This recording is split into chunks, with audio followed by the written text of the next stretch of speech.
Reflections, doing it every day. Reflections, doing it all the way. Reflections, doing the best we can. Reflections, at home with the travel band. Now give it to me.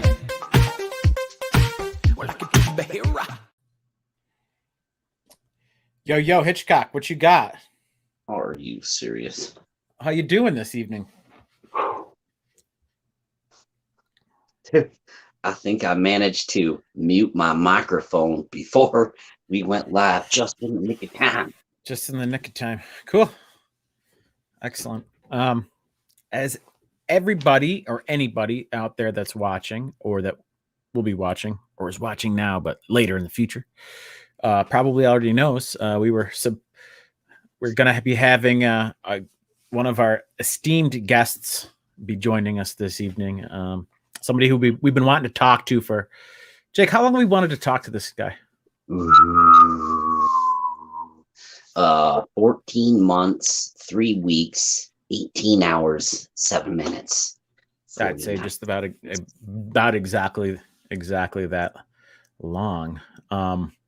So, I mean, I don't know how much time he's going to be giving us this evening, Jake, but I think we should just start out and just start hanging out and talking to him. What do you think? Yeah, I mean, I think that'd be great.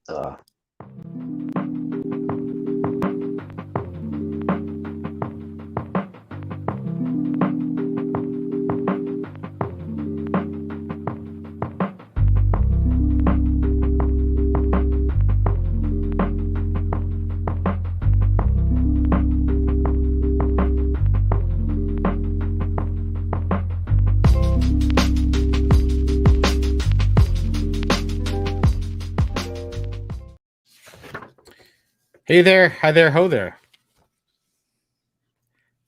How you doing? Serious? I'm good, guys. How are you? Good. Can you hear us okay? I hear you guys just fine. Okay, we can hear you too. All the way over there. We're on different sides of the country, on the continent. And look at that. Here we are.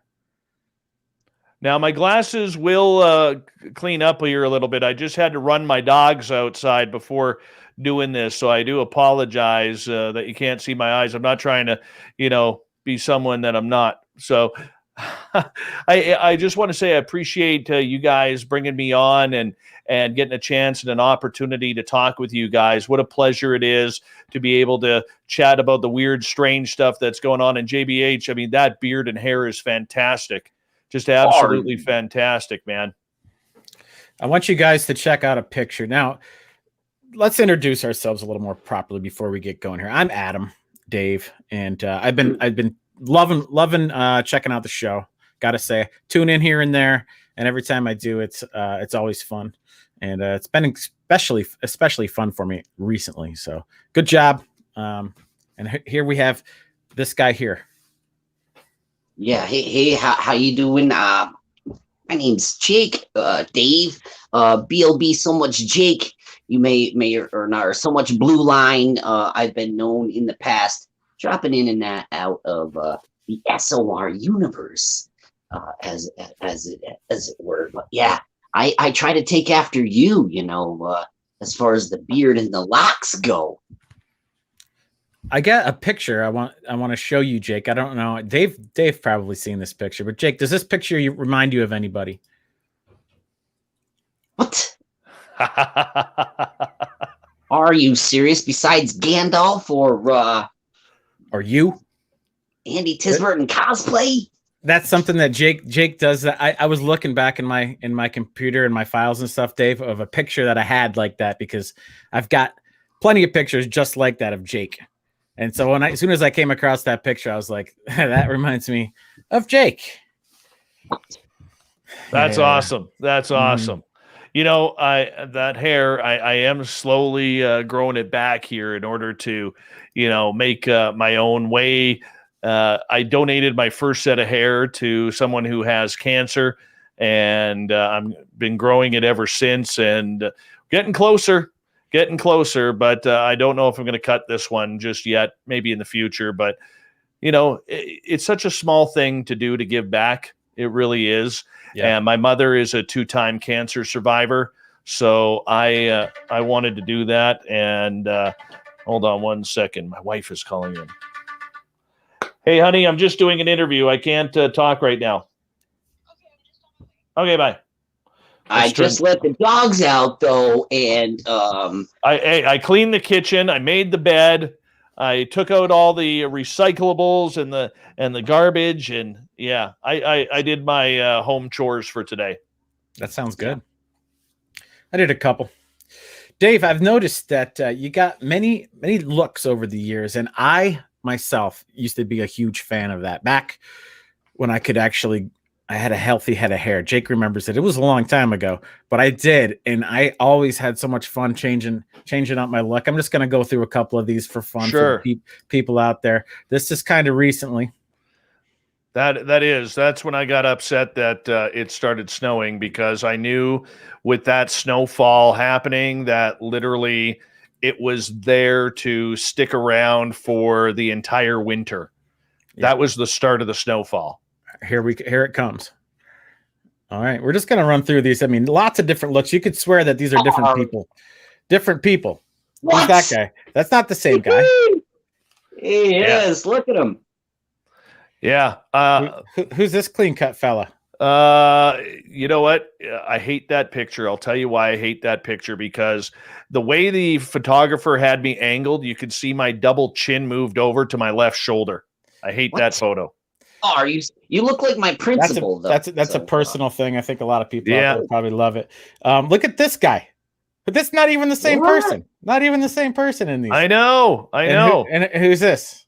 That's the look I'm going for right now. That's the look right there.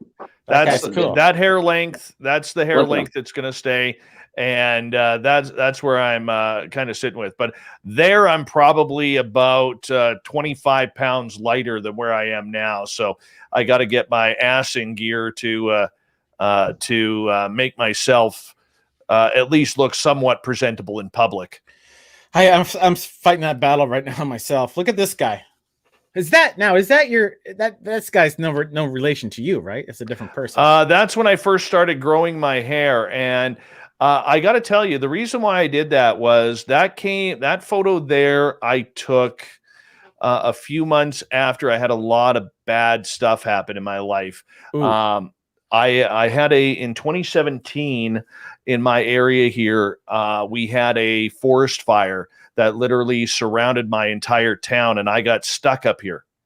And it caused me to have along with some other personal stuff, it caused me to have a nervous breakdown. And, and I'm very proud to admit, because a lot of people don't, that I suffer from depression and anxiety. Mm-hmm. And I think as someone who is in the public eye, to be able to admit that I suffer from those mental disorders, that it is healthy, because especially for men, we're not used to talking about our feelings or when things are down. So I'm very open about it. And I had a nervous breakdown a few months previous to that. And it was during that time when I was off that I decided that I was going to grow my hair out. And that's when I think that at that point, that was the longest my hair had ever been in my life at that point.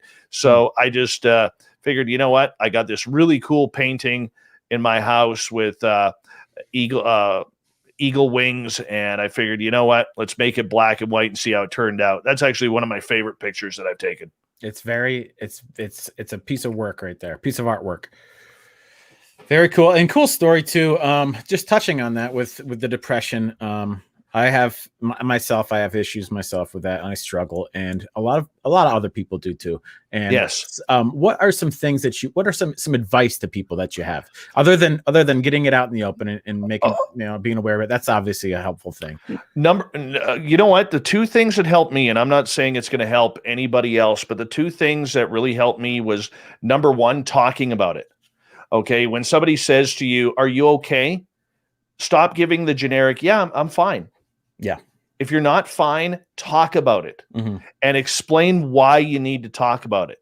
Mm-hmm. Now, you're going to get some people who run away because they don't want to have that burden on their shoulders, but there's always someone there to talk to, whether or not you believe in church and somebody from a church, whether you believe in, every town out there. One of the things that helped me was I went for counseling, and I found out that, and I was like, damn it, I don't want to pay $100 an hour for counseling. And I found out through a community program in my community that you got counseling for free. Wow. Right. Mm-hmm. And so there is always someone out there to talk to, whether it's on social media, whether it's in a Facebook group, on Instagram, there's always someone there. And number two, I went off depression medication in January of 2014. And I've not been on medication since for it. But the one thing that I try and do is I also try and find little victories, what I call little victories. Okay. And so what I try and do is I try and end every night on a positive. Okay. So with me doing the show at night and seeing all the people in the chat room, that is a victory for me every night that keeps my energy high. Mm-hmm. I work my daytime job, which I'm off today, but I work my daytime job, and I work for a guy who has become my best friend. So not only am I a manager at his place of work, and I normally I would mention it, but I just really like to keep some things private. Sure. Yeah, sure. But not only am I a manager there that he entrusts me with, but I've also become his best friend, and he's become my best friend. And it's a dream, So I start my day off. Like when I go to work in the morning, even though I am groggy and I am tired from doing the show the night before, when I get up for work in the next morning, I can't wait to get there because I never know what's going to happen. We have such a good time every day. You're lucky. I am lucky. I'm very blessed that way. And so, but the other thing too is, in regards to that, is I try and find victories during the day. It might be something that you try a new hairstyle and it works. I remember when I first started getting depressed, let's go back to 2007 when my ex-wife left me for another dude. All right. I remember I was really depressed back then. I wasn't diagnosed. I just knew. Mm-hmm. Okay. And I remember I had never had one of those Caesar haircuts where it was kind of messy up top. I'd always been the guy who parted my hair on the side, the correct amount of hair gel. I was boring. You know what I'm saying? Yeah. And I decided to try a new hairstyle. And you know what? I liked the way it looked. And I remember I was in my kitchen one time, and I'd never really cooked for myself before. I love cooking, but I'd never really cooked for myself. And one of the things I had never made before was chili. And I decided, you know what? I'm craving chili. I haven't had chili in a long time. I'm going to find a recipe online and I'm going to make some chili. Well, be damned if it didn't turn out. Yeah. Okay. And it was perfect. Those are the type of little things that I try and do to keep my spirits up. Good. And to keep my mood going. And I would encourage anybody who is suffering from depression or anxiety is find an outlet. Find an outlet where you have the ability to keep that momentum of positivity going, because it's the negativity that brings in those dark clouds and those dark voices. Mm-hmm. But if you can keep it positive, man, I mean, the world's your oyster. Yeah, I agree with you. Anxiety is a tough one. Sometimes that comes. If you had anxiety attacks. Oh yeah. Yeah. What do you do if what if a bad one comes on just out of I've never been able to diagnose where they come from. And luckily I haven't had one in quite some time, but I remember they're so hard to know what's going on when they first come on. And what are any tools you have to kind of make that go away? Breathe. Yeah. Breathe and get your mind on something positive as quick as possible. Yeah. And so I'll give you an example. I have an absolute fear of death, complete fear of death. And there will be nights where I am dragging my ass so tired that I crawl into bed and I'll shut my eyes. And then all of a sudden in my head, this question will pop up. Boy, there's another day gone in my life and one day less to live. Mhm. And all of a sudden there goes the anxiety and I can't breathe. Mhm. And so immediately what I do is I do something quickly. I'll hop on my phone to immediately shut my mind down off of that horrid thought and try and get into something more positive. And I immediately will go to a bunch of positive videos on YouTube. Like I love those feel good stories of, soldiers coming home and not seeing their family in months. And, all of a sudden they're announced at a football stadium or a hockey game, or picking up their children from school. I'm a step parent. I like watching those videos of kids asking their stepdad to adopt them. I would love it if my stepdaughter ever did that. So I go to really happy, emotional stuff, puppies being rescued, anything to alter that darkness. And that's what I do. That's good. It's like you're fighting, you're battling, you're taking all this happiness and you're making that be more powerful than the bad stuff. Absolutely. And it's working. Tell me about this guy. A lot of these pictures. Hold on here. Oh, that one there. Keep this one up for a minute or 10. Oh, this one here. I was speaking at the 2019 UFO Con in San Francisco. I'm wearing a Roswell Paint and Body Shop t-shirt, which is supposed to be about, fixing a UFO up that crashed. And I was getting ready to speak that night, and I had come off the plane that morning and checked into the hotel, and I was like, I got to get my hair done.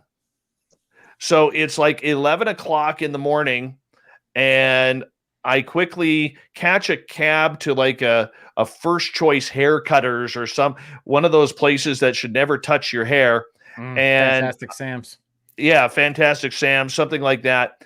And I immediately walk in there. And this is really cool because I had never Ubered before. And in British Columbia, at that point, we didn't have Uber.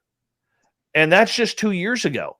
And so I had never Ubered before. So I actually Ubered for the first time that morning, a couple hours before that before that photo. And I went to get my hair done, and the lady's like, well, what do you want done with it? I'm like, I want you to cut off this much, just trim the bottom so I don't have split ends, and I want you to flat iron it. Yeah. And so I got out of the cab, and I, was meandering around, and the photograph poster was behind, and I'm like, I'm going to see if I could take a nice picture of my hair. And that's what happened. Freaking awesome. Yeah.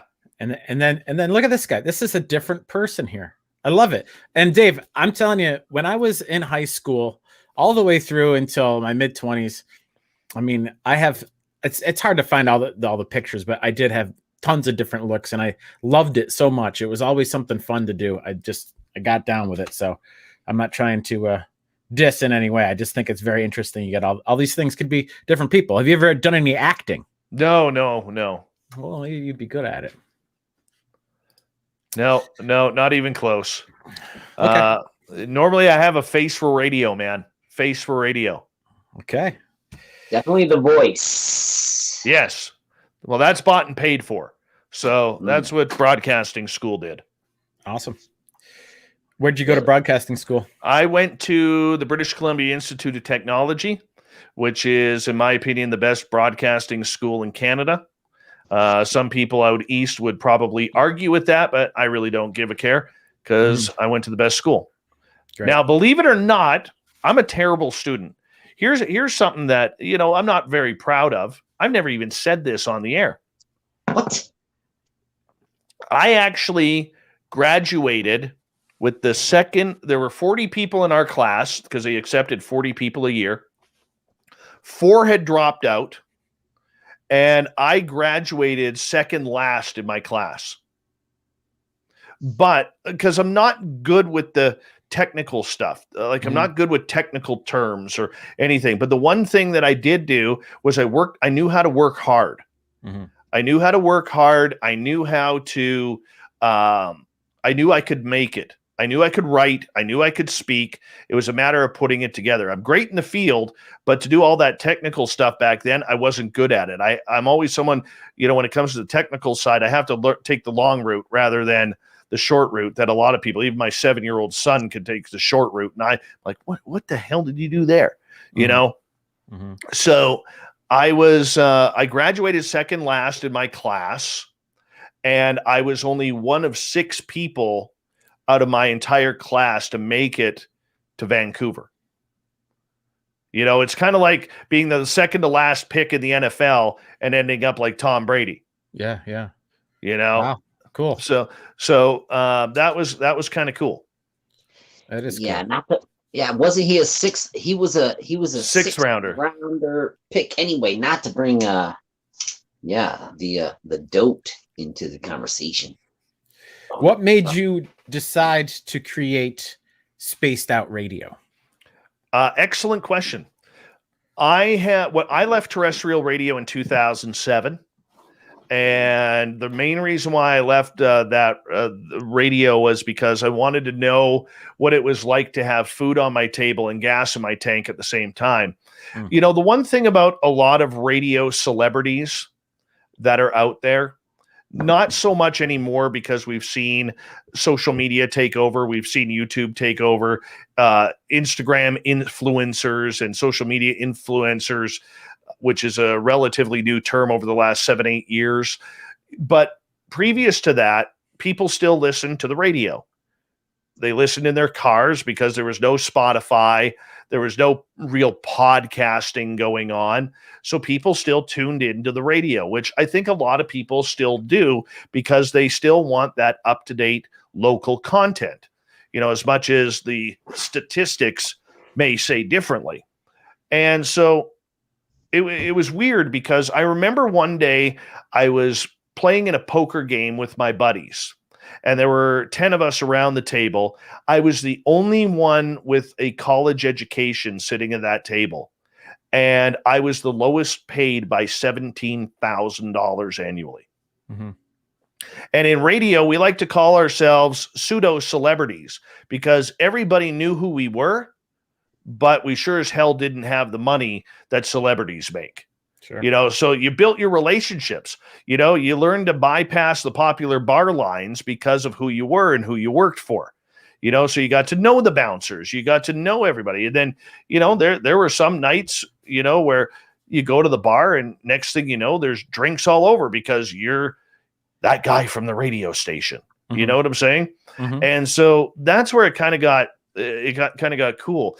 But I wanted to know how to live. And, I remember when I made the change, I had a friend of mine who was working in financing, and she said, why don't you just do what I do? And I'm like, nah, I don't want to do that. And I fought it for about a year, but I started getting more and more frustrated in radio that it just, when your time is up. When your time is up, and I knew my time was up, and I ended up quitting on. I signed off my last sportscast July 4th, 2007 at 10:47 p.m. And I was done. Man. And I was done. I started in my new career the next morning, and talk about getting scared, but it worked. And so I ended up starting Spaced Out Radio on November 30th, 2014. I had no intention of getting back into radio. And this is where it gets kind of a little fun because when I left radio, I left it for good. I didn't know what a podcast was. I had no idea about YouTube live streams. I had no idea about anything. My idea when I kept hearing on the radio, I'd listen to my buddies on the sports channel in Vancouver, and I'd listen to them, and they'd be like, well, make sure you catch a podcast. Well, where the hell do you catch a podcast? That's how dumb and naive I was. Because when I walked away, I walked away. And, it's my buddy Johnny, he came over to me one day. I did an MC for him at his one and done UFO conference in Vancouver, and I emceed that. And afterwards, he called me up a couple of days later, and he's like, "Dude, we got to get you back on the radio." I'm like, "Dude, no, there's no money." Mhm. And he goes, "No, dude, you got to do this. You got to do this." And I'm like, "No, man." I said, you just can't walk into a radio station and say, "Hey, I want the midnight or the 9 o'clock till midnight shift talking about paranormal." I said, "That's not how radio works. It's a lot more political than that." He's like, "No, let's do the online thing." Mhm. I'm like, "What the hell is online radio?" So he showed me, and this conversation was on October 2nd. And to this day, I'm still kicking my ass because I turned down front row tickets to Slash with Miles Kennedy and the Conspirators. I could have went to that night. Instead, I was talking radio. And I gave in and I said, well, let's try it out. So on November 30th, 2014, we launched Spaced Out Radio on Blog Talk Radio. It was a 2-hour course or a 2-hour show. And Alfred Lambermont Weber was my guest. And 5 minutes before the show starts, Weber says to me, "I can only do 1 hour." Mhm. And I'm like panicking. "What do you mean 1 hour?" Yeah. "I scheduled you for 2. He's like, "No, I want 1 hour." So I called up my buddy Johnny. I'm like, "What am I supposed to do here?" And Johnny's like, "Don't worry about it. I'll fill it in." But I had already booked the show for 6 weeks in advance. Mhm. And then that's how we kind of got started.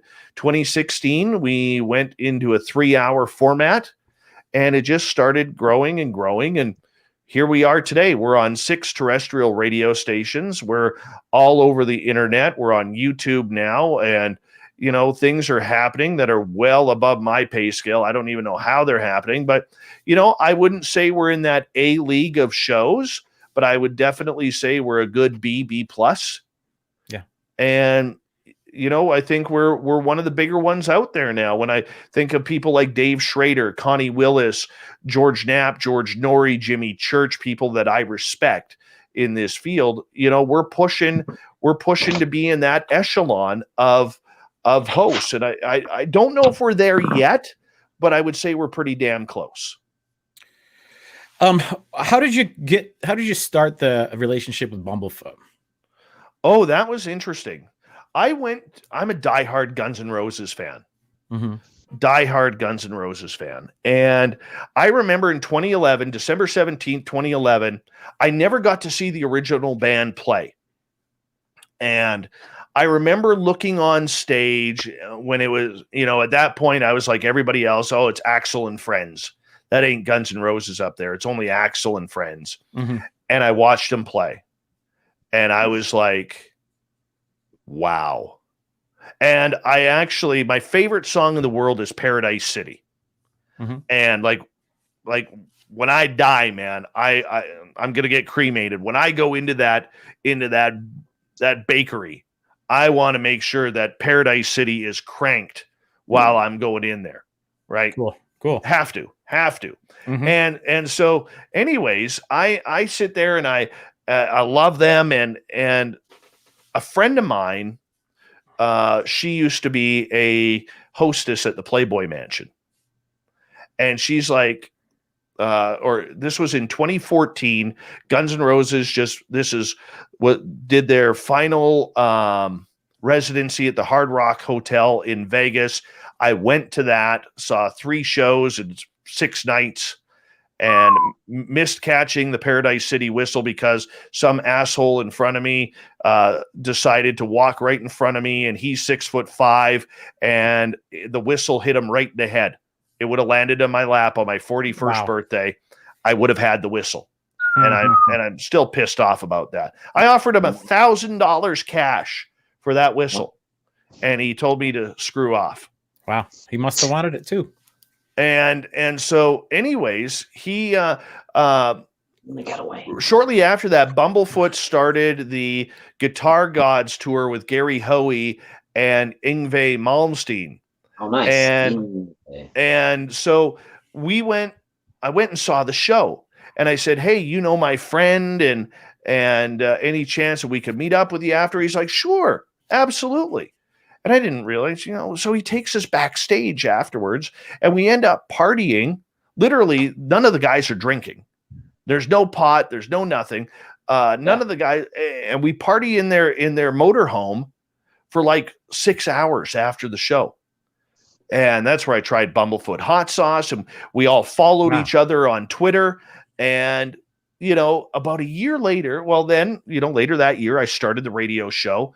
And the one thing like leading up to it was that I never had a good theme song.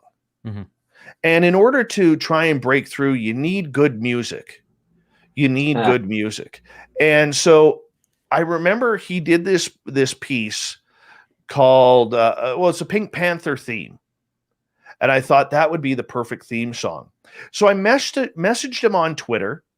And his album Little Brother Is Watching had just came out.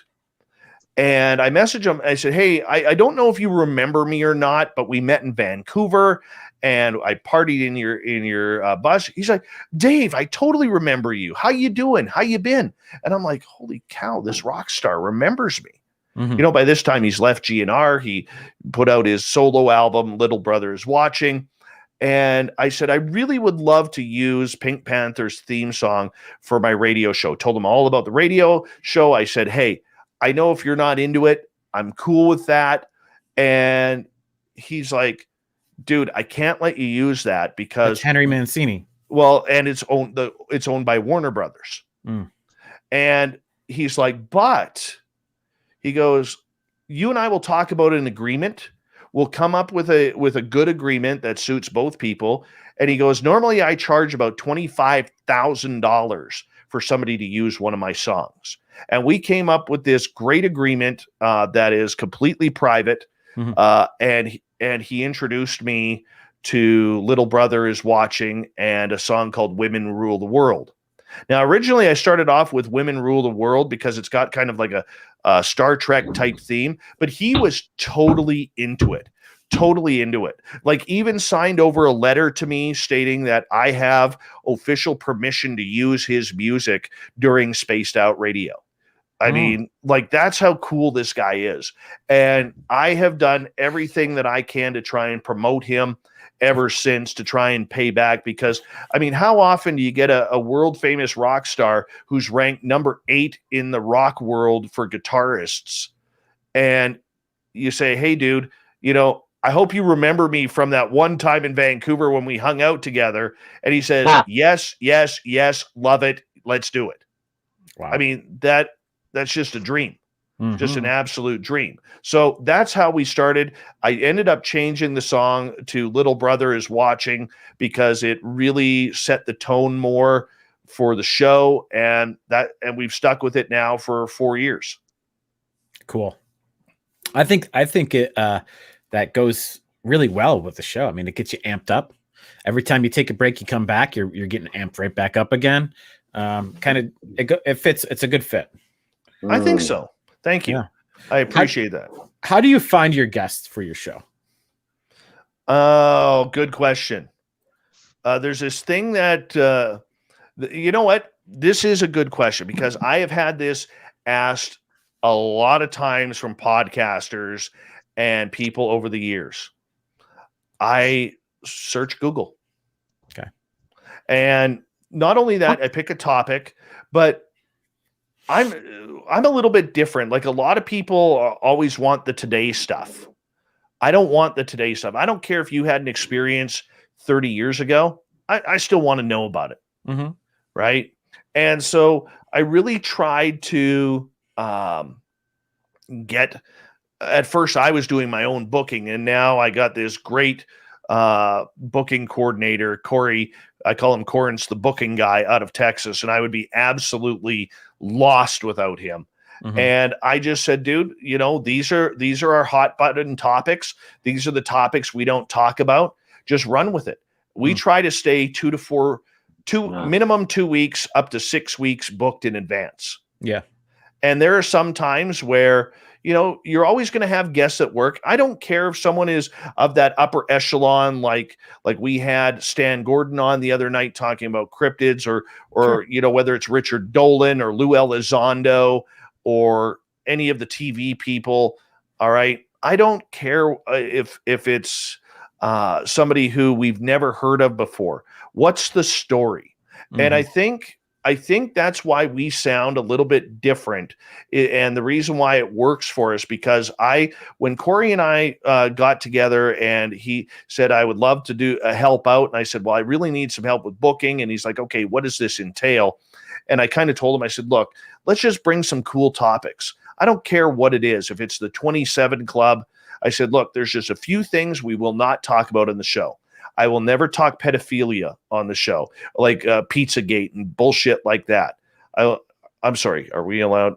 I accidentally swore.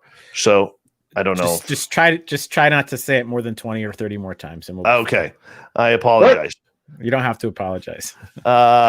But I don't want any crap like Pizzagate or politics. And politics will always get into the field. It's how much we limit it. Okay, so if we're talking politically about UFOs, okay, well, we have to talk Donald Trump, or we have to talk Joe Biden, or we have to talk Justin Trudeau, or whomever. We have to. We have no choice. Yeah. Okay.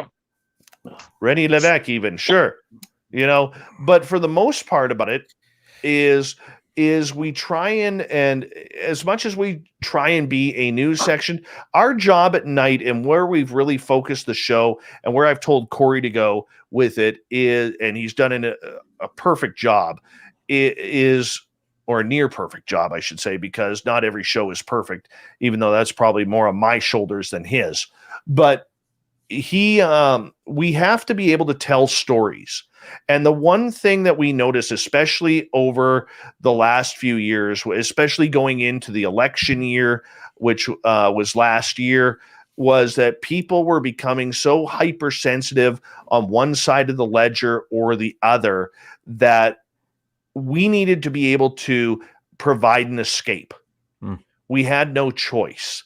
And so, like, even in my chat rooms, I try and ban political talk as much as possible.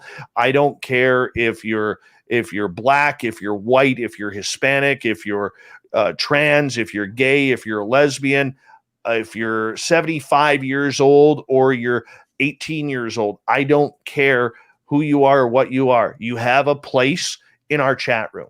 Everybody is welcome. Everybody has the ability to tune us in and have some fun and feel like it's home, because we're providing that escape at night where people have been hammered online. They've been hammered on social media. They've been hammered on television. Everything, politics, COVID. You would swear there's only two things happening in this world right now, and it's politics and COVID. Well, you know what? I want to know. Like, I just read a story yesterday on my newscast where, you know, this idiot of a restaurant owner threw a couple of shovels full of dog crap in front of a homeless shelter, right? Like, that's the news I want to hear. I want to hear about, you know, some other type of news rather than politics and COVID. So what we've done is we've provided an ideal place for people to be able to get away from it. Let's hear the woo. And I've taken some heat for the woo, man. I've taken a lot of heat naturally. I've taken a lot of heat from the woo, you know, because people don't want that. I mean, there's a real eclectic group out there that is very anti-woo. Everything's about science. Everything's about government disclosure. And there is no room for that stuff. Well, you know what? People are having experiences. And if you're denying their experiences, you're not conducting science, you're conducting an opinion. And so what I try and do is I try and provide that escape for people. And that's what I want, is I want people to know before they go to bed at night. We're not trying to scare people. We're not trying to make people uncomfortable. I want them to know that if they have Stan Gordon or the crypto guru Ronald Murphy telling stories about Wendigos and Bigfoot, I want them to be able to enjoy that as much as they are Keith Andrews and his outlandish stories about ET contact. And I take a lot of heat from certain people on our Keith Andrews. Geez, why do you give this guy airtime? He's a jerk. He's an idiot. He's obviously lying. He's this, he's that. How about you just sit the hell back and enjoy some freaking woo? You know, I don't believe every guest that comes on the show. I have my own opinions, but it's not my job to try and take your audience or my audience and say, I'm the be all and end all. I'm the one who is trying to make you think that this is the way it needs to be. No, you have your own brain.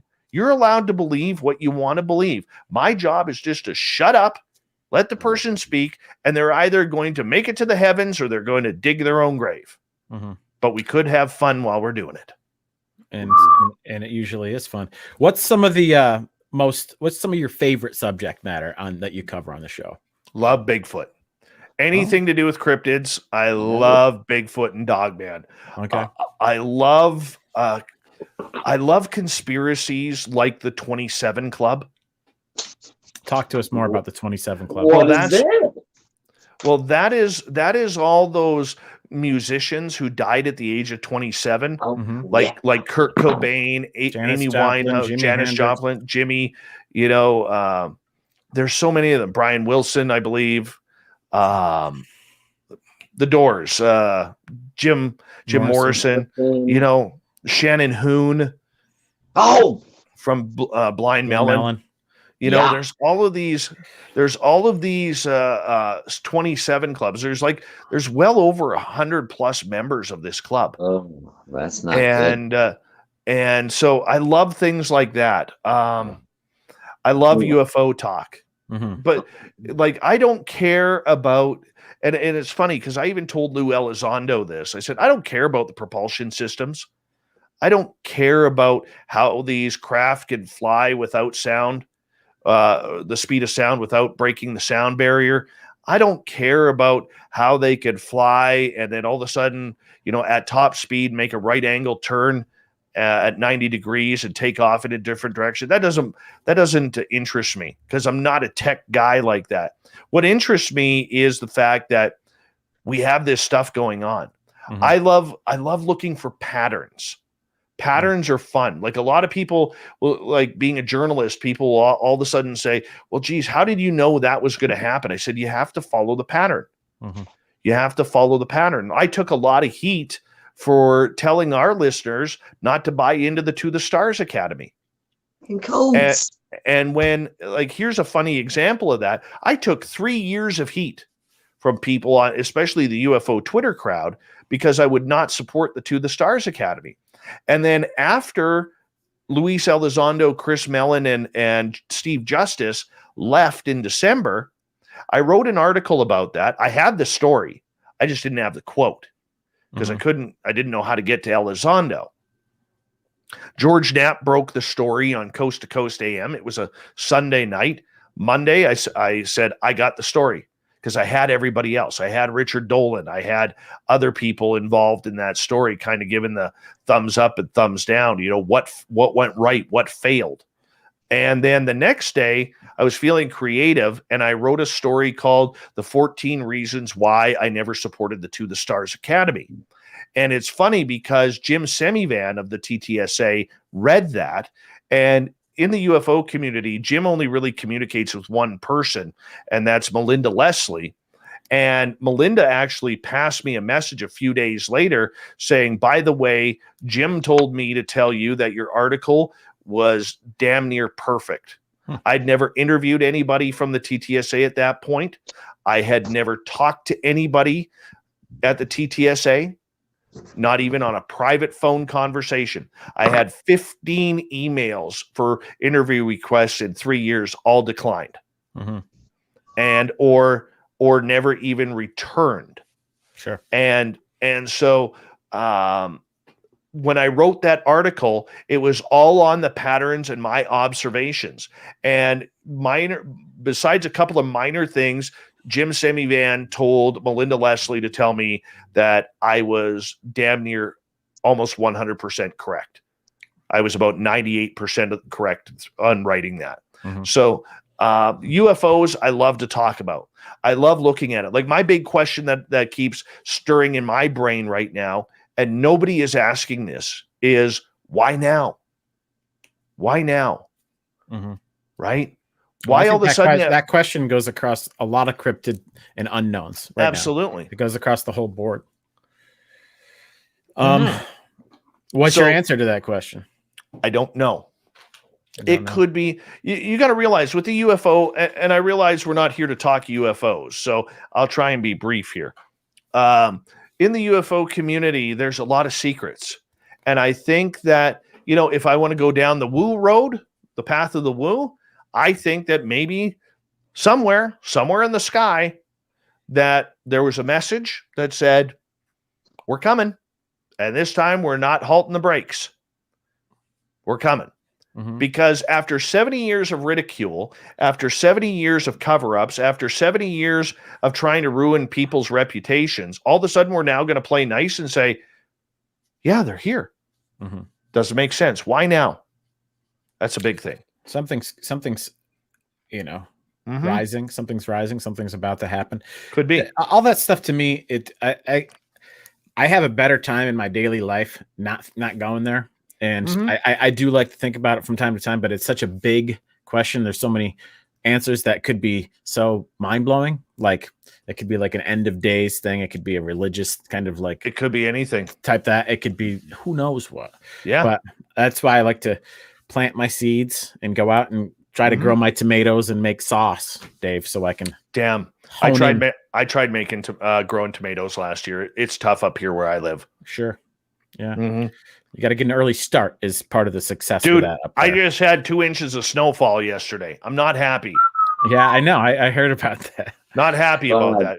Because here's the problem. 2 inches of snow at my house means where my Sasquatch gifting site is, that's probably another 7 to 8 inches of snow out there, if not more, which means that just delayed me another 10 days of trying to get into my Bigfoot gifting site. Because right now along the path where we got turned around on the weekend, there's still about 3.5 feet of snow on the path. Yeah, that's amazing. It needs to melt. It needs to go away. We had a good winter here as far as like snowfall goes and snowpack goes. It was pretty good. There was good skiing, good snow in the woods. And all of a sudden it just boom vanished. It was like the quickest melt I've ever seen in my life. We had tons of snow here, and then it was just like gone. I've never seen anything like it. It was odd. Anyway, another question.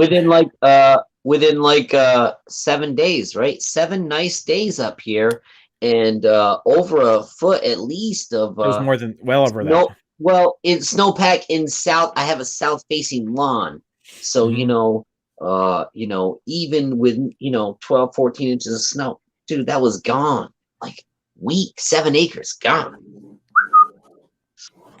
Dave, do you have any guests or certain stories that were on your show that stand out? Any favorites, so to speak? Numbers, a number of them. Nelson Dellis would be a real. He'd probably be my number one. Nelson Dellis, and he'd actually be a great guy for you guys to interview. Okay, it's totally not on the paranormal or anything like that. This is a guy who is the United States 4-time memory champion, memorizing things, memory champion. Wow. And literally he's also a mountaineer. And the only mountain that he hasn't finished yet is Everest. He hasn't summited Everest. And he's tried 3 times, and he almost died twice.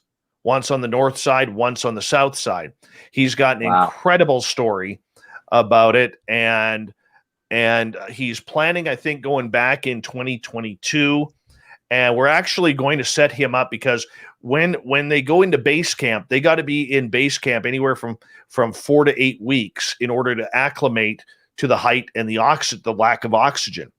So we're actually going to send with him a bunch of paranormal gear, like a digital voice recorder, K2 meters, anything else that's small that can fit in his luggage to get there. And we're going to see about him doing what potentially could be one of the first, if not the first, paranormal investigation at base camp. There's a lot of really creepy history in that place. Oh yeah. Have you ever heard about the Sherpa that live there, that have raised there for generations and generations, have a special DNA? Some part of their DNA is different than everybody else's, that allows them to breathe like at maximum level at high altitude. It's Oh, some kind of it's not just a training thing, it's like a DNA thing. yeah. Yeah, because of the height they're born at. And talking to Nellis about it, these guys are they're like monsters, man. Like they're like Energizer bunnies. They could go and go and go and go. I mean, did you see recently the Sherpas just removed like 2.2 tons of trash from the area? Disgusting. I mean, it is. I mean, that's everything from oxygen tank to feces bags. Yeah. You know, I was going to go there. Yeah, I know. Yeah, it's the pictures that I've seen are just disgusting. Yeah. Humans. Yeah. But as for other guests, I think of Karina Sables. I had her on a number of years ago, where she started off with an abduction in Aldergrove, British Columbia, which is a suburb of Vancouver.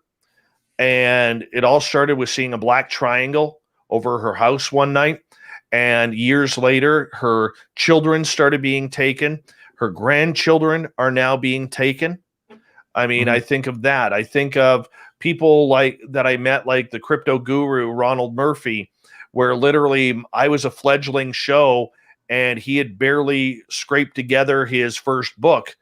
And now he's on television shows as a key piece. He's grown massively. There's a lot of really cool guests over the years that have really affected what I do. I would love to try and get a little bit more on the famous side with people. And I'm not saying like the famous ghost hunters or the famous UFO hunters, or, some 1980s child star who's looking to get back in the limelight. We don't need any more Carney Wilsons, or we don't need any more Eric Estrada type stories, or the one Baldwin brother who never made it. You know what I'm saying? We don't need those stories. I would love to get into that echelon where, Sammy Hagar tells me about his story about being an ET contactee. I mean, dudes, have you ever read the lyrics to Love Walks In by Van Halen? No. You will. Okay, write this down. Go read the lyrics. So when we're done here, go on YouTube and you know how on YouTube you can play the song with the lyrics? Yeah. Type in Love Walks In lyrics. There, Dave. Yeah, I got the cassette tape, and I believe the lyrics are right on the inside jacket of the cassette tape. Perfect. Yeah. Well, if you read the lyrics, you will notice that Sammy is talking about an alien woman who comes and abducts him. What? And Sammy has gone very public with the fact that he has been an alien abductee for decades, way before Van Halen. And, it's amazing, because it's like right there in front of our faces, right? There she stands with a silken gown, silver light shining down. And then you sense a change. Nothing feels the same. All your dreams are strange. Love comes walking in. Some kind of alien waits for the opening, simply pulls a string. Love comes walking in. I love it. All about aliens. Man. That's what I want to get to. Or the time when we had Bumblefoot on the air with us. Okay, he was talking about when they were playing in Plovdiv in the Czech Republic at a famous stage there, outdoor stage. He had never had a paranormal experience on stage before. And here he was doing they were playing they were playing Comfortably Numb. And with Sons of Apollo, his band, and all of a sudden he got shoved down. He got shoved down on stage. His guitar, the type of VJ guitar he uses, is not supposed to go out of tune. Yet his top string kept on going out of tune, and he couldn't figure out how. Like, the guitar is in his hands. It is not left to his guitar guy. It's in his hands. Mhm. And it's tuned, yet something kept loosening the string while he's playing it on stage. And then he got shoved. It was the first time ever he fell on stage during a solo. And, What? and then the keyboardist, Derek Sherinian, had his sunglasses on top of his head. All of a sudden, he felt a head slap, and he ended up, his glasses ended up falling right off his head. Yet nobody slapped him. Mhm. Right? I mean, God, kidding me. those are the stories I would love to be able to tell. That segues real nicely into your question, doesn't it, Adam? Well, it goes to a music question about rock shows. Do you know or have ever heard of anything about Grateful Dead shows or Fish shows with like mass UFO alien sightings, alien abductions? Anything that goes? No. I'm so not into Grateful Dead or Fish, and I apologize. I mean, I'll be honest with you. The only Grateful Dead song that I know is what's that? Shades of Grey. Mhm. Their one hit that they had. Mhm. Touch of Grey, please. Touch of Grey. Please. Thank you for correcting me. Nice. Shades is a different. Yeah. You're right.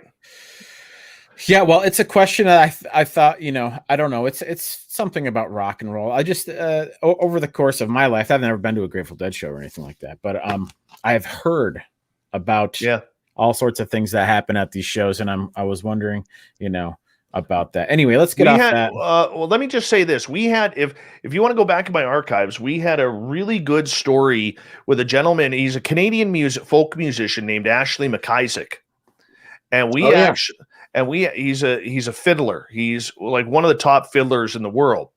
And he actually, how I got in touch with him was his cousin was watching him play on stage and actually caught a picture of 4 lights up above the stage. He's like, look at this. There's a UFO above the stage. Mm-hmm. And so I actually got in touch with him on Facebook because of that.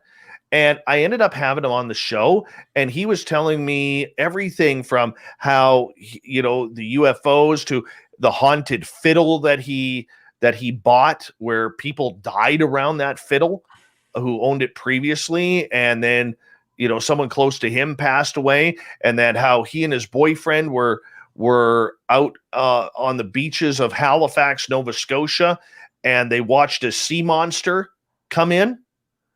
Like a literal sea monster that looked like a big dragon head come out of the water. And I was like, man, I know you smoke pot, but this is wickedly awesome. So, I mean, there's a lot of cool stories out there. Sorry, I just wanted to add that one. No, it's all good. We were just talking little UFOs on stage and whatnot. What do you think UFOs are? Do you have an opinion on it? If you would have asked me previous to 2 years, I would have said from the sky. Now I don't know. No, you don't know. I don't know. I don't know if they're from the future. I don't know if they're from an inner Earth. I don't know if they're from the past, if they're from space, if they're from Mars, another universe. I honestly don't know. Yeah. Have you ever seen one? Me? Yeah. About 140, 150. What's the largest one you've ever seen? The landing. Oh, the largest one I ever saw was a black triangle. How big do you think it was? If I would have laid it on the ground, it probably could have covered a major city. Yeah, okay. But that I don't know. Now, I have to profess, it happened at night. I don't know how close it was to us. Mm-hmm. I don't know if it looked that large because of its proximity to where me and my friend were when we saw it. I don't know. Mm-hmm. It was probably massive. Now, the closest I've been to a UFO was a landing on April 10th, 2014 at my friend's house, where 2 of us were called outside. And when we went into their back field, we asked them to turn the lights on, and 150 yards away, the lights came on from the ground. Mm-hmm. That was kind of cool. Did it leave any residuals when it was gone? Any burnt grass or anything that you found? No, just energy. Yeah. Really? Yeah. That was pretty cool, watching it turn its lights on. Wow. Man. Okay, this is a question. It's a little deep. It doesn't go in any one direction, but Sure. life on Earth, there's so many millions of things in the cosmos and down to the finite existence of who we are and what we are to make everything happen, to make it so we can breathe and exist, and especially us, not just life on Earth. And so with all these magical formulas, so to speak, or these coincidences to line up exactly perfect, so we have just the right amount of just about every freaking thing to make it here on Earth. What do you think the chances are of like extraterrestrial life way out there is? Do you think that that's 100%? 100%? 100%. And you know, the religious people out there will argue that, and a lot of people will argue that. But here's the answer: if you're religious, and I'm not a religious guy, but I do believe in God, and I do have my own personal beliefs that I have, and I'm not. Oh, a ladybug, cool. And oh, bye. But I'm not someone who is very religious. I just know what I believe, and it makes me comfortable. But in talking to religious people who believe that anything from the skies is demons, my argument is always this. I said, can we agree that God is the Alpha and the Omega? And they'll be like, yeah. Can we believe that God has created everything? Yeah. Can we believe God created the universe? Yeah. Why would we be, if science has proven that the universe is infinite, how could we be God's only creation? A small speck in an infinite universe. How can we be God's only creation? It's a very good question. And it stumps them. They don't know how to, a lot of religious people don't know how to answer that. Now, if I go from a scientific approach, okay, which I am so not scientific, but in talking to the people that I've been lucky enough to learn from, with a limited universe, and us finding all of these exoplanets that are out there that are very similar to Earth, we can't be naive to think that there isn't more out there. And if our planet can sustain life, there's obviously others that we are finding right now that will be able to sustain life as well. Mm-hmm. You just mentioned infinity. What is your grasp on infinity? What do you think it is? Well, it's a nice car brand. We can be honest there. My buddy has one. Yeah. Or used to. He's doing well for himself. I don't know. I really don't know. I mean, that is a tough question of what infinity is, because we are so used to living on time. Everything is time. You know, a hockey game is time. This show is time. My show is time.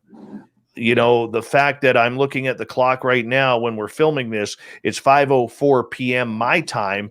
And I know that as soon as I'm done with you guys, I have to hop on with UFO Garage. And then as soon as I'm done with UFO Garage, my time says I have to be ready for Spaced Out Radio, and I have 1 hour to prepare.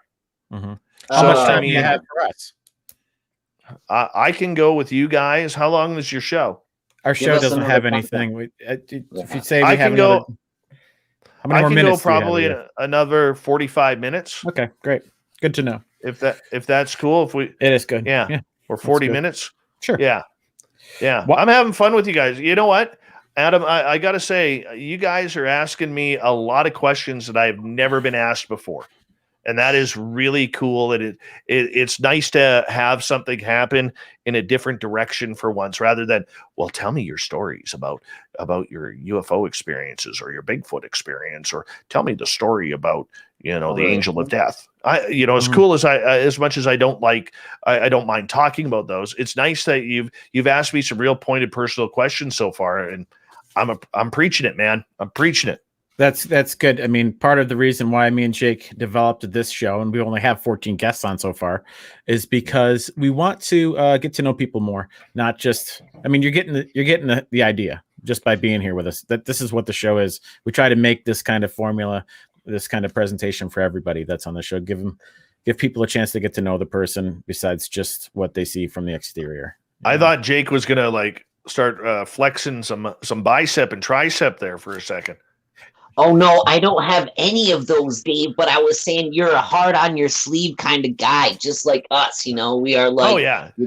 you tell it like it is, and guess what? There's no B to the S in this movement. So pardon Yeah. And you bring up a good point, Jake. I mean, there's so many people that are trying so hard to be skeptical and trying to be critical and scientific and sci-fi, which this is all falls under, is supposed to be about having fun. Oh, I love the glass. I love that. God, you guys got all the swag. You got all the swag. T-shirts, welding goggles. You got everything. Welding goggles. These are $6,000 night vision goggles that I bought off the military on a. I just added the swag after the fact. I love it. I love it. That is so much fun, dude. They are a cheap pair of welding goggles I got out of a free box of an auction on Goodman Road. But anyway, we like to upgrade our material. Hold on. I got something for you. I'm gonna bring in a friend of mine here. Give me 2 seconds. What? All right. Now he doesn't come out often. But I hear him knocking at my studio door here. Hold on. Special guest coming our way, Jake. I think it's one of the dogs, don't you think? I just don't know. Are you serious? These are uncharted waters. Unforeseen. And it's nice to know Dave's a patterns guy. The code. Look at this. What? The Luchador Extravaganza. Oh. I am El Ovni Volador. Oh, Adam. We need our. Oh, I know. No. We have El Ovni Volador. Translated into English, the flying UFO. I love it. We have something similar. They're just not on site right now in either of our places. So we could all go out like that. So Adam and I, we are also. We would like to think that we are luchador brethren, as are you, obviously, and we have some homemade luchador mask we made out of some old ski masks, and we were going to be the Satunga brothers. Yeah. Or the Satunga brothers. I don't know who this Dave guy is you think you're talking to, but I'm pretty good with the UFOs. Good. Let's again remind us who we're talking to again, mister. This is El Ovni Volador. El Ovni. Yes. El Ovni, thanks for coming to the show. Thank you. You do know a couple things about aliens or UFOs. I have a couple real simple questions. You should have no problem answering them. Yes. Not like that Dave Scott idiot. Yeah. He was okay. He was all right. No, he's a moron. We don't like him. Yeah, let's not talk bad about him yet. Okay. Why do you think aliens choose to remain hidden from the masses? Because it's obviously they do, or else everybody would be like, this is just normal.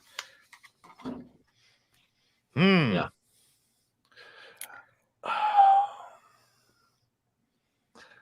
This is where I'll get a little bit conspiratorial. What? I think that there is a relationship that is there. And I think we've seen bits and pieces of it come out, whether it's the former head of the Israeli Space Department coming out and saying there's a galactic federation that says we're not ready yet, whether it's experiencers, whether or not President Eisenhower had a meeting trading humans for technology with extraterrestrials back in 1953-54 at Holloman Air Force Base. What? All right. There's a lot of real interesting stuff happen. And I think more is known about it than what we've let on. I think you're probably right. Do you think aliens enjoy humor? I don't think they get it. You don't think they get it? I mean, I don't know. I haven't had a real conversation with one that I don't know of. It's something I read a question about in a High Times magazine once when I was in like 10th or 11th grade, and it always stuck in the back of my mind. Like, well, let me get that nerd Dave back, and I'll see if he can give you a proper answer on that. Hold on. Okay. was a real nice fella. Yeah, and fellow luchador. I can't believe we ran into one, Adam. One and the same. I never thought, tonight of all nights. Hey, What sorry are the- about that. Oh, Dave. Yeah, that El Omni Voldemort, he's an idiot sometimes. So just don't pay attention What? to him. Between me and you, Robert. I thought he was okay, but he was kind of talking shit about you a little bit. No, Yeah. he wasn't. He said you were Yeah. dumbass. I Give said him it's the not help. true. What a jerk! I know. What a complete jerk! All tell of you- love these are actually kind of like that, though. Anybody with that name is usually kind of similar. I thought over the years. Oh man, what an asshole! Pardon my language, but That's what an okay. asshole. He was a little bit full of himself, but we like that. We get like Okay, that sometimes. well, I too. apologize. Just every now and again, he just comes out and he shoves me right out of the way, and he's a violent guy. Mm-hmm. Yeah. Well, I'm glad you're back, Dave. What do you Thank think you. crop circles are? What's your take on crop circles? I'm in that situation where I've never seen one. Mhm. I want to believe. I totally want to believe that is some sort of alien type of communication. Maybe not with us, but maybe like a navigation chart with them or something along those lines. I mean, even if you go down to Nazca in Peru, Mhm. where you got all of those giant like aliens or cats or that have been uncovered, and they think there's still like a couple hundred more that haven't been uncovered yet. Yeah. I mean, what would be the purpose of drawing that unless you were trying to communicate with the gods and the stars? Mhm. Right? Yeah. I mean, it's incredible. It's incredible. And I think that might be something to do with crop circles, Mhm. I've oftentimes thought, with the like exploded node thing that happens on the ones that are made from anything but people. And I thought sometimes maybe this is some kind of like shift that's happening in the center of the earth. And for some reason it's directed at the crops. Maybe it happens in forests too. This type of thing happens, but you just can't see it because you have a canopy over everything. And all the stuff that's affected is kind of just like down in and around, and people don't see it. And maybe this type of energy happens in other places like a desert or, out in the ocean or something, but you can't see it. And it just happens to be the perfect medium is these crops.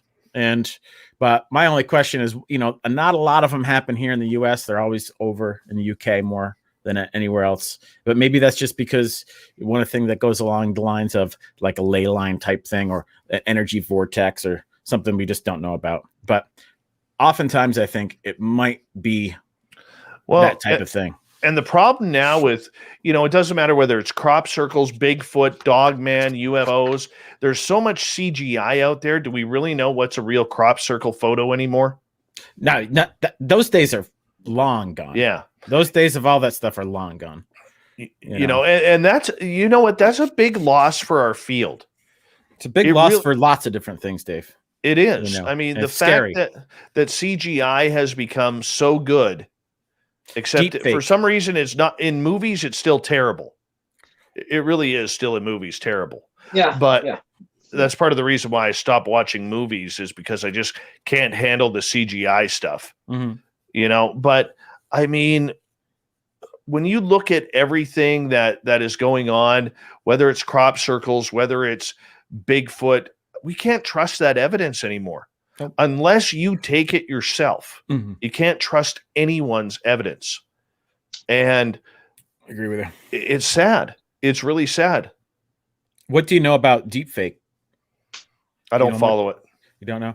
Well, it's another one of those CGI kind of scary things. I don't want to get into it actually, but but I mean, I'm sorry, just jumping ahead. Like, what you made me think of was like eyewitness accounts and how often you can't even trust eyewitness accounts because you want to believe your eyes, but even after not too long, what your memory does to what you saw, and it's really oh yeah, you can't hardly tell. It's what we like to Yeah. say up here in North Country. Sometimes. No, and you're exactly right. I mean, how do you tell? How do you take someone's word for it? But we also have to remember too that eyewitness testimony is still some of the most important testimony in a court case. Mm-hmm. Okay, people have been now. The courts don't always get it right. Let's be honest. There's innocent people in jail right now. Getting it wrong. Okay, but the majority of time, more often than not, that eyewitness testimony coincides with other eyewitness testimony, which leads to a conviction in court. And when it comes to UFOs, if you see a UFO flying over where you are, and I see the same one flying over where I am, that testimony has to be worth something. We may not have that video, because here's the thing. If we both capture the same video, guess what? You got dots and I got dots. We don't have anything. We just got dots in the sky. You know, and that's the trouble with it. It's just like I've often told people point blank, if I had the smoking gun video, the next Patterson-Gimlin film, the next crop circle film, the next Dogman film, I don't know if knowing how I know this field right now, I have no idea if I would ever release it. To anyone besides me and Jake. I would release it to a few people. I would. But I don't know if I would truly release it, because you look at, I mean, we're almost 60 years after the Patterson-Gimlin film, and Bob Gimlin at 87 years old is still raked over the coals daily regarding that Bigfoot film. And yet nobody ever brings up the fact that these guys were poor. They didn't have a lot of money. Yes, they got camera equipment because they were going to film a documentary no matter what of Sasquatch, and they were lucky to get one. Nobody talks about the way the horses reacted. Everybody's, well, that's a monkey suit. That's a monkey suit. Really?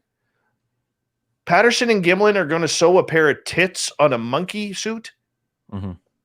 And nobody ever talks about the breasts.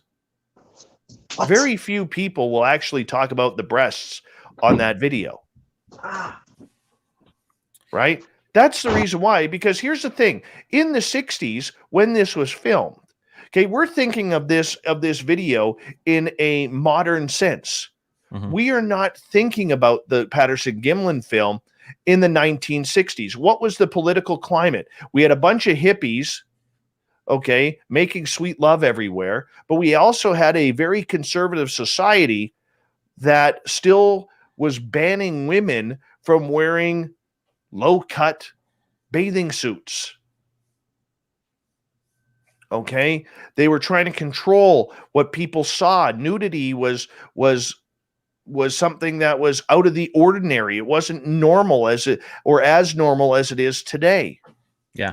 Right? Yeah. Yet we're thinking about, we have a bunch of skeptics today who are breaking down a near 60-year-old video or 54-year-old video using a 2021 attitude. You can't do that. Back then, sewing a pair of boobs on a gorilla suit wouldn't have even crossed anybody's mind. Yeah. Like, hey, we're going to go film a Bigfoot documentary. That's all everybody says. Oh, they were out there to film it, so it's obviously fake. Really? Tell me about the tits. Yeah, they weren't thinking out of the box. They were thinking out of the universe to make that happen. Exactly. What is your favorite cryptid, Dave? Bigfoot. Good answer. Good answer. Why? Bigfoot. I've seen it. I've heard it. I've heard it talk. And I have communicated with it, not on a telepathic level or anything like that. I have been chased out of a forest by them. I have strong belief. I may have fingerprints. I'm not sure. All right. What do you think they are? Or do you think there's different ones that are similar but way different? Oh, you're hitting a sensitive spot here. I don't believe what the BFRO people believe. What do I they think, believe? well, they are all about that this is a giant hominid, potentially related to Gigantopithecus, that when Pangea split into continents, that it got stuck here rather than joining its monkey and ape cousins in Africa. I don't buy that. First Nations people, indigenous people around North America tend to believe that there is something very special about this creature, potentially supernatural. I know in one of my instances, I saw pixelation of something standing beside a cherry tree, and 30 seconds later, my friends and I got roared at from that same general direction. All right. And I know the First Nations in my area believe that there is something unequivocally special about it, supernatural. And, when it comes to Sasquatch, we have to remember this, and this is to anybody who's listening. All right. We have too many people walking around the forests conducting opinion and hiding behind the word science. Too many people. It is a major flaw of this entire community, because if you are eliminating theory because you don't believe in it, you have done nothing scientific. Nothing. So I'm not a scientist. I've learned from some incredible scientists. But science, when it comes down to it, and my very limited knowledge, is creating a hypothesis and then proving or disproving a theory.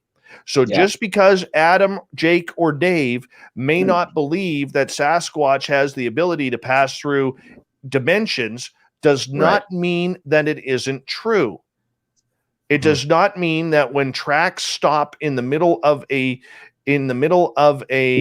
mountainside in the snow, that the creature walked backwards on its tracks and made perfect footprints and did not leave a double print, as the BFRO allegedly believes. All right? You can't have that. If you're going into the subject, you have to have an open mind. It's much like when I see these paranormal groups. I mean, getting back to my show for a second, the minute two things that I look for in every paranormal team, when I go to their website, do they have a team skeptic? Because if they have a team skeptic, I know they're bogus. And number two, do they use the word science? Because there's nothing scientific about what they are doing. Nothing. All right? Grabbing evidence is not scientific. Recording an EVP is not scientific. Creating a scientific evaluation of it, you have to be in a controlled environment. If you are not in a controlled environment, you have to be able to try and repeat the procedure of what happened to get the result. Ghost hunters don't do that. Bigfoot hunters do not do that. That's what makes Jeff Meldrum, Dr. Jeff Meldrum, so special. He does not believe in the woo. However, what he has done is tracked and seen enough tracks and cast enough tracks to see these creatures grow from babies, because everybody's footprint is like their handprint. Everything is individual. The dermal ridges on the foot, how do they change? How do they grow? Where are they going, Cotton Eye Joe? Right? And that's what we're not seeing in the Bigfoot field. Oh, we got a set of tracks over here. Let's cast them. Look, we got tracks of the monkey. There's a guy in BC who loves calling it the big monkey. Right? It's ridiculous.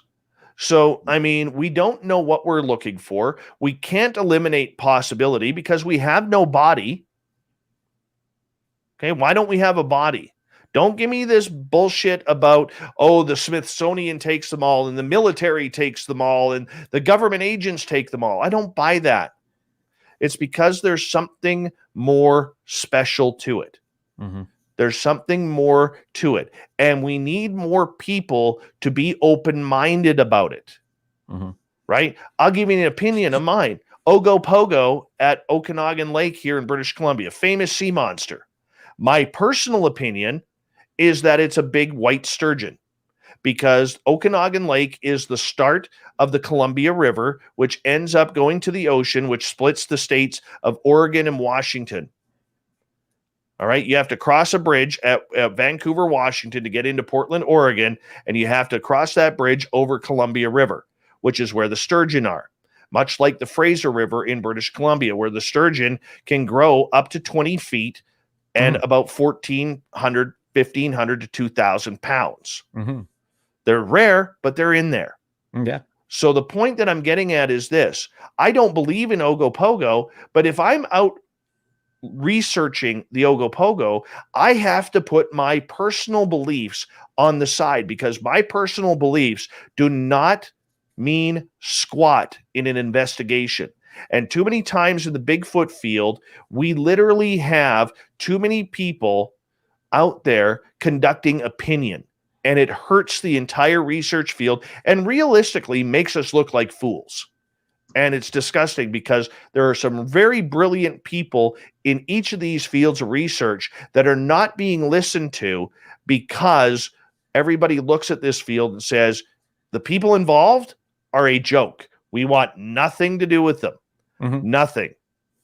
You look at the SCU, the Scientific Community, I forget what it stands for, the Scientific Coalition for UFOs, or UAP. Okay?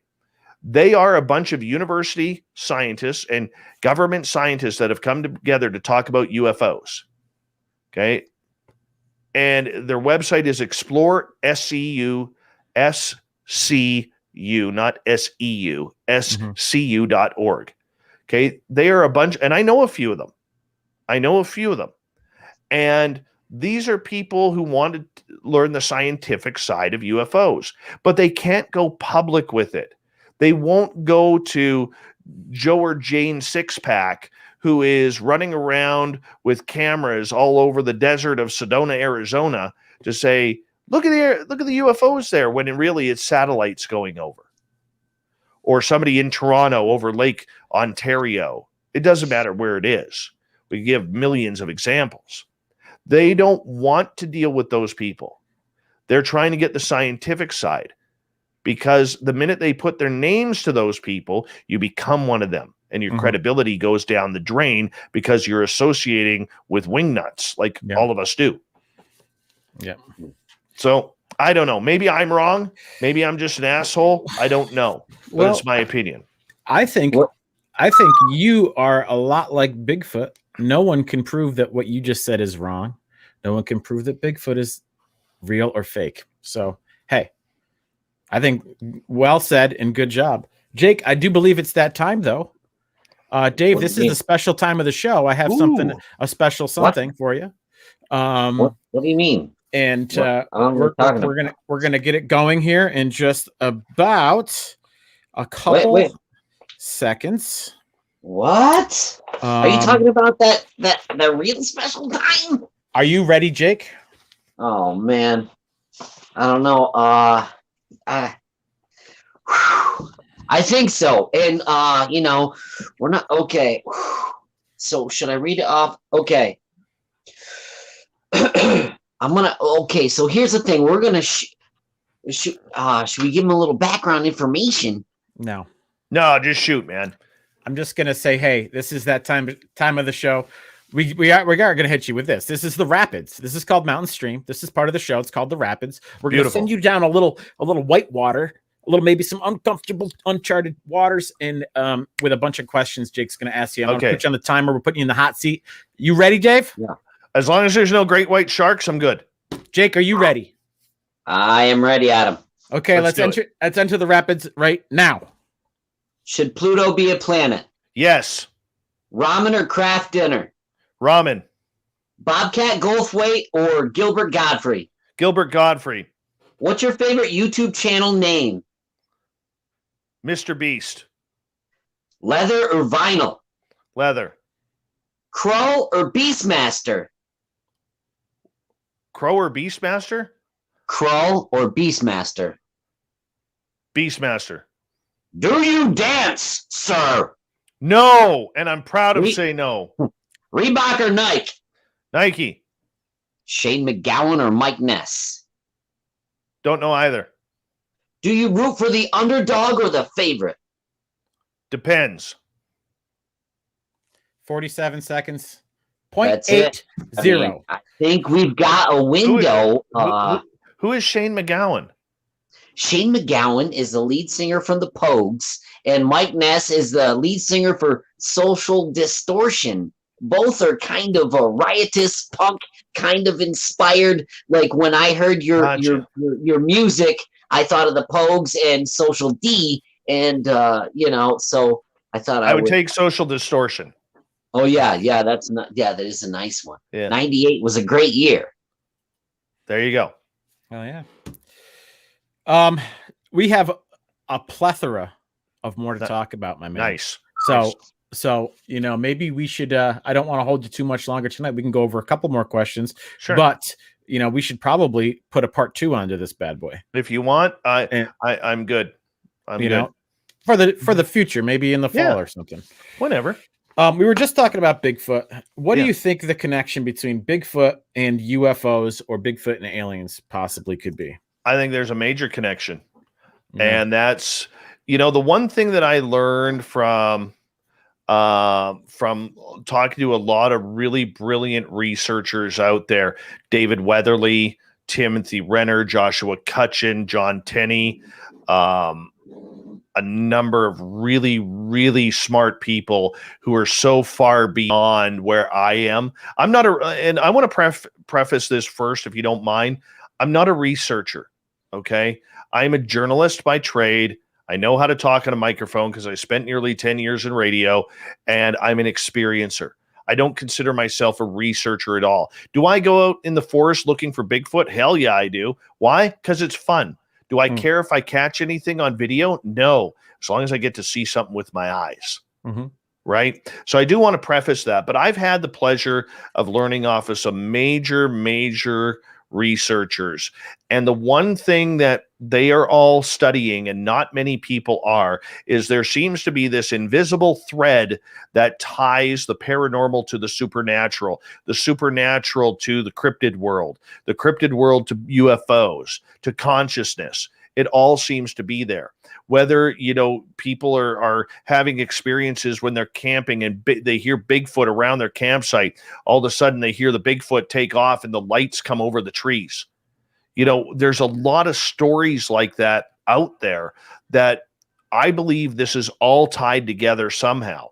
And I believe that is one of the difficulties we are having with any sort of disclosure, because we are refusing to tie these together. We like to segregate things, whether it's people, whether it's children, whether it's of color, whether it's of sexuality, whether it's dog versus cat, Starbucks versus McDonald's coffee.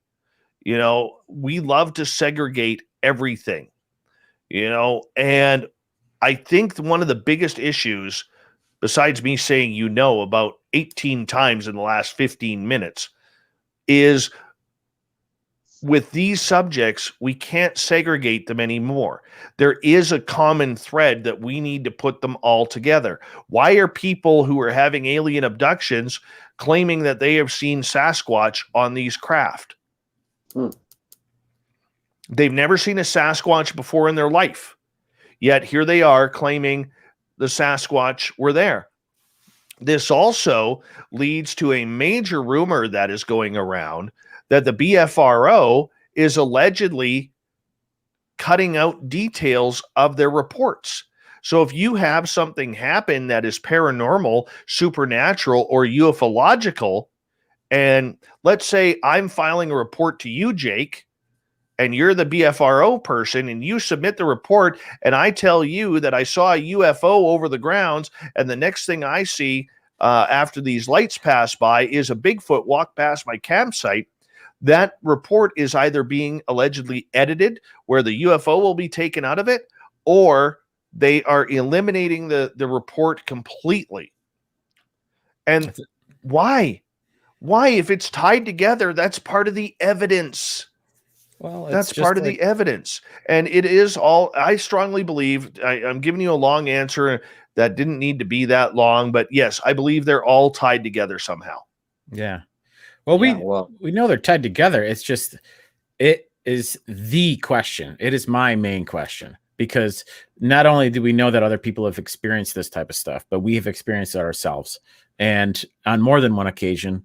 And it just always boggles my mind, because I see technology and lights and hard metal as something the furthest away from like a hairy beast.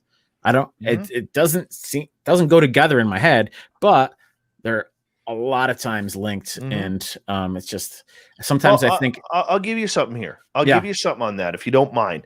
Totally, it's a little bit off topic, but it's relatively the same.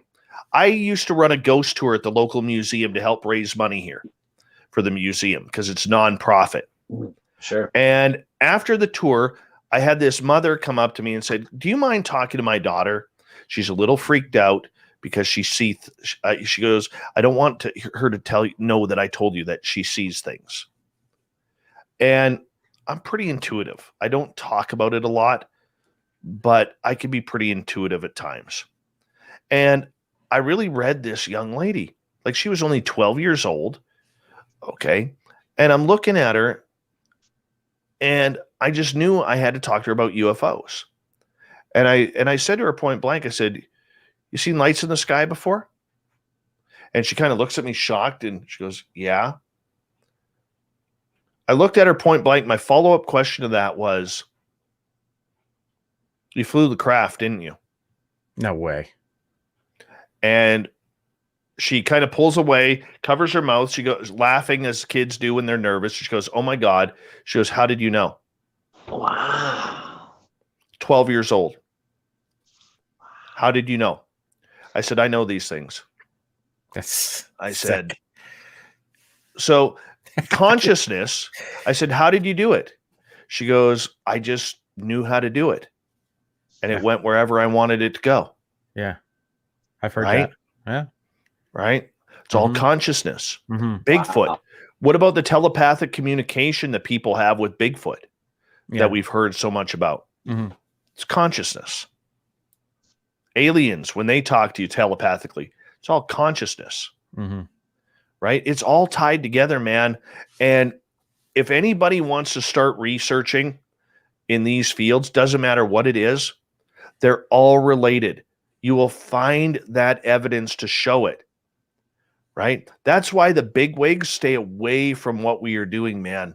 They don't want the publicity because they're doing the real work, the real research out there to bring this forward. Because when it does, it could all collapse at once.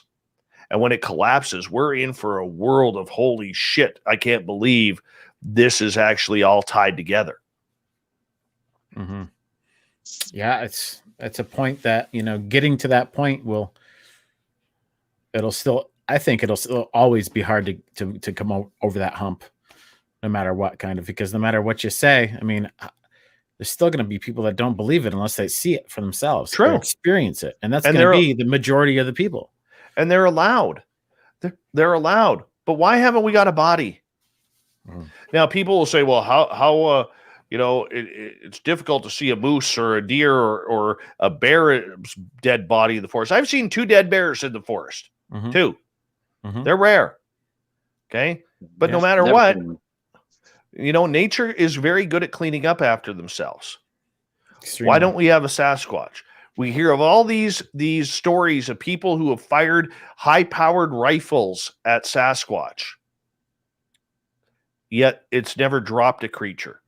Yeah. Ever. Why? Right? Yeah. Are they like the Terminator?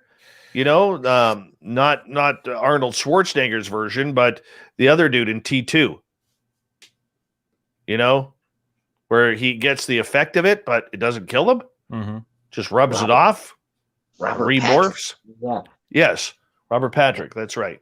Or maybe he's like Jesse the Body Ventura in the first, and he hasn't got time to bleed. Right. I love Right? that. I don't know. Yeah, That just that's came up scary. recently. That is awesome. That's a good one. Yeah. One more Yes. question for you, buddy. Okay. Yeah.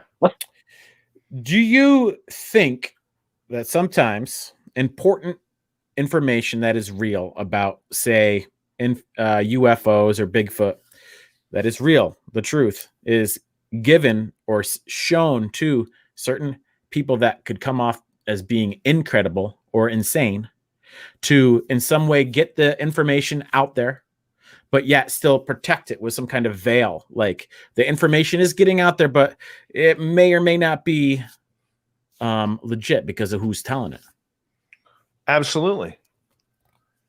I don't think it happens as much in today's internet age because the younger crowds that are coming into this, they already know the social media game. They know the editing game. They know the CGI game. They know so much more, whether they're educated or not. I think back in the 60s, 70s, 80s, 90s, and even into the early 2000s, before the internet age took off, I think it was completely plausible that, why not throw a Bob Lazar out there?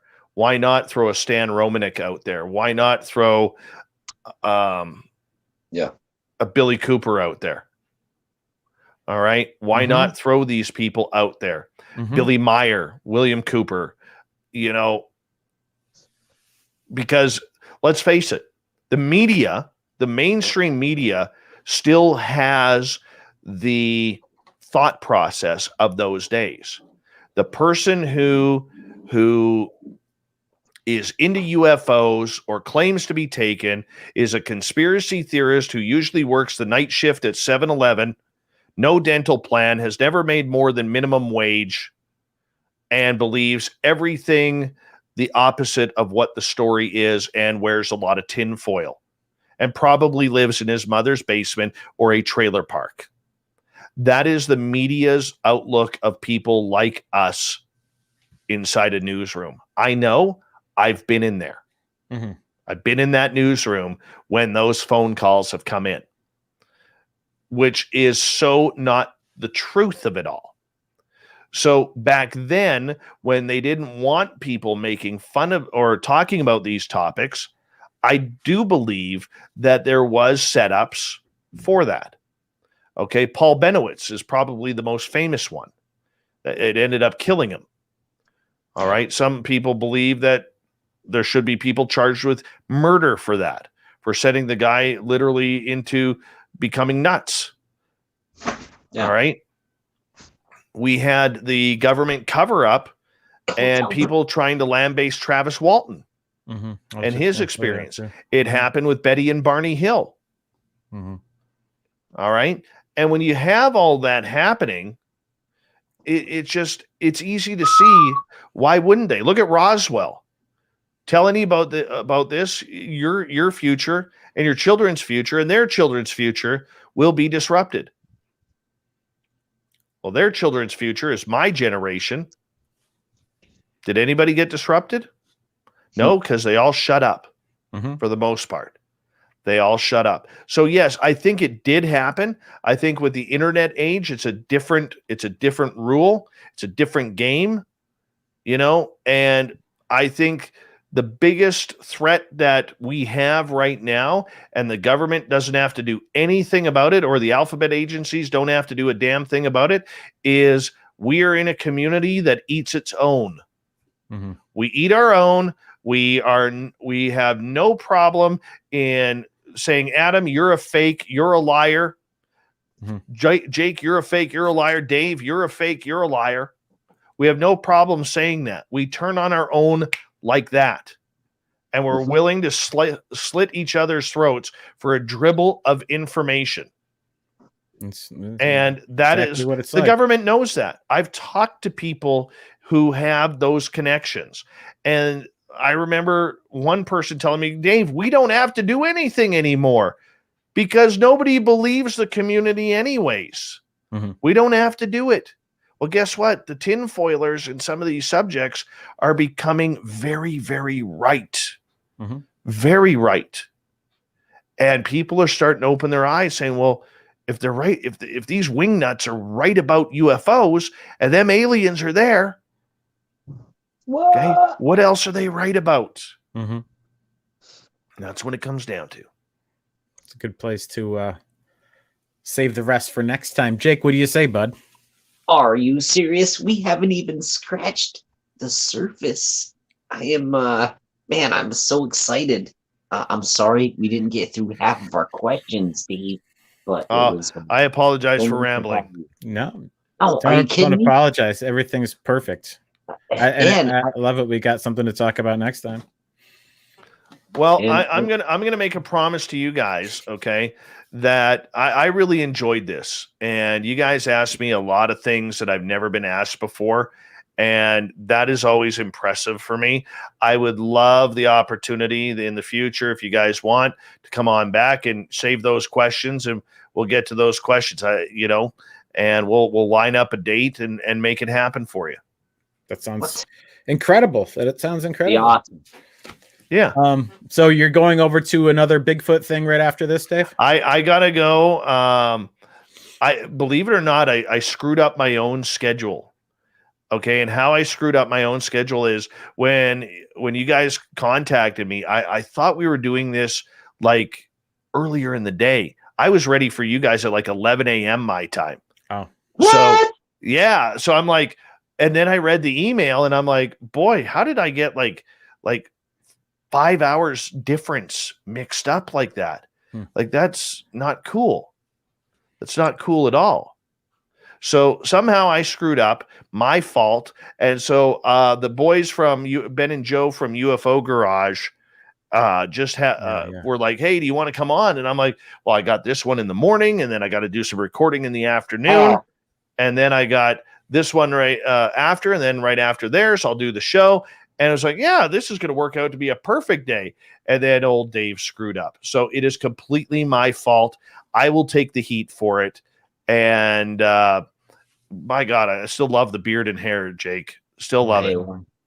I'm only following your lead, brother. No, hey, man. You're the leader now. Look at me, man. No, you are the leader. We appreciate you shaving your beard for your viewer. That's so admirable, and yeah, especially the hair for the locks of love. That kind of thing. That's what sets you apart, Dave. Because you lead with your heart, brother. I thank you, my friend. I thank you, and I encourage you guys to let me know when I can come back. Like I said, this was a lot of fun, and thank you so much for this opportunity, guys. Well, thanks for coming. It's great having you. We really appreciate it. Glad it all worked out. Have a great time tonight with whatever you got to do with the UFO boys, and then your show afterwards. And just thanks for squeezing us in there and making it happen. It means a lot to us. Oh, dude, we're so going to do it again. Awesome. And you know what? Do you normally do this on Thursdays? It's just we do it just typically this show is a Thursday show. Okay. But it's very sporadic. We might not do another one for another 2 months or 3 months or. All right. So let's do this. Let's line it up for a Thursday or Saturday, a Thursday, and I will make sure that my entire calendar is clear that day up until my show. And literally, if we're gonna go, let's just if you want to do it on Saturday or Sunday, I could do Saturday evening, Sunday all day. Let's just go. Yeah. Let's just wing it. Love it. Love it. I love the plan. Again, thank you for everything, and we'll be talking to you soon. All right, guys, take care. Thank you for this opportunity. Yeah, you're very welcome. And everybody that's been out there in the chat and doing your thing. Love you, brother. Thanks for showing up and being here for us. And we'll catch you guys on the next one. Later.